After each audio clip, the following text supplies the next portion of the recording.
हक और हकीकत को तलाश करना पड़ता है। अफवाहें तो घर बैठे आप तक पहुंच जाती हैं।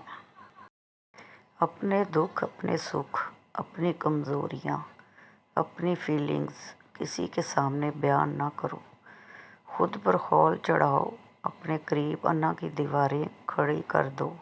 यकीन मानो यही तुम्हारे लिए बेहतर बल्कि बेहतरीन है। कोई भी किसी के लिए मुखलिस नहीं है, सब झूठ है, सब बकवास है। अपने नफ्स से सवाल करें और पूछें कि आज कितनी नेकियां ज़ाया की। लोगों से नफ़रत करते करते, इनकी बुराइयां करते करते इनको अपनी नेकियां देते गए। तौबा का दरवाज़ा मौत की आहट से पहले तक खुला है।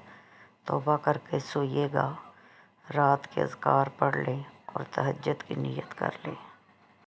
आँखों में आंसू तभी आते हैं जब आप सच्चे हों और आपके समझने वाला कोई ना हो।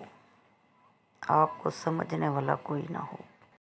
दूसरों की खामियां गिनने से फुर्सत मिले तो एक नज़र अपने आप पर भी डाल लीजिए। याद रखें, जो लोग आपको गलत समझते हैं वो मरते दम तक आपको गलत ही समझेंगे, क्योंकि ऑपरेशन नज़र का हो सकता है, नज़रिए का नहीं। नहीं था अपना मिजाज ऐसा कि ज़र्फ़ खोकर अना बचाते।